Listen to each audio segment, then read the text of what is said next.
So about 1 to 2 months ago, I was scrolling through YouTube and I found this video of Blender Girl, how to use Eevee full Blender course. And I got excited about it because first of all, it was about using Eevee for realistic scenes. And it was a good thing because Eevee is faster than Cycles, and if you can produce realistic results, then it will save so much time. Second thing is, it is Blender Girl. Dude is very thorough and has a teaching style that is very easy to understand. Though I still haven't followed his donut tutorials. By the way, his video is like over an hour long. I would still recommend that you watch his video, but if you want to see the condensed version, check out the last video I made. Anyway, after going through the tutorial, I'm still not convinced to use Eevee for realistic scenes. Okay, hear me out. It is all about time versus realism.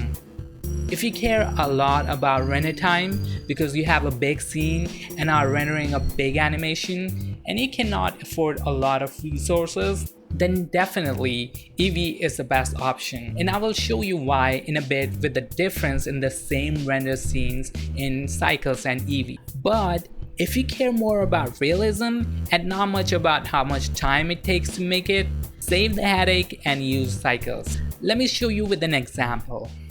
This is a scene I made a while ago. I know it isn't 100% realistic scene, especially with the coffee beans looking like that, but still, it looks pretty close to being realistic. It took me a while to set up the beans, make the cup, the things, not a very long time but still. So in Cycles, all I had to do after that is just render it, and it takes care of everything by itself. But look at the amount of steps I have to take to get rid of problems in Eevee. I've explained a bit more in my previous video, but basically in Eevee, you have to take care of light bleed, especially when you're rendering it in indoor scenes, weird shadow noise, playing with reflections until you get it right, and sometimes you can't even get it right. Weird shadow artifacts because of how Eevee works, baking lights to make it more realistic, and huge problems with glossy and glass materials. You can't even use see-through glass material in Eevee and have to come up with a workaround. But anyway, with all of that in place, which could take you anywhere between 5 to 10 minutes to an hour, depending on how well you know how to solve it and how lucky you are, it renders like this. That's pretty good. Now at first it looks good, until I compared it with the original one with Cycles. It misses a lot of things, especially with shadows. The Cycles have nice shadows and gives a depth of how thick the beans are, and even hides a bit of overlapping. But in Eevee, there's a lack of that shadow. Now, could I improve it? Maybe not. But could someone else improve it? Probably yes. But is it worth to go through the trouble of all of that and all you want is a couple of renders or a small animation? Definitely not. Just use Cycles at that point. And it's not just that.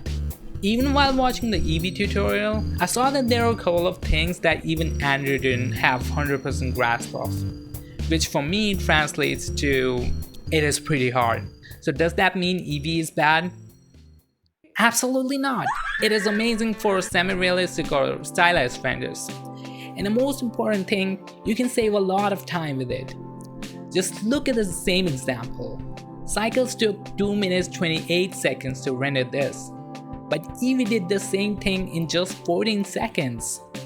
And for what it's worth, it still looks good enough if you're not going for 100% realistic shadows. But just use Cycles if you don't care about render time and save yourself a headache.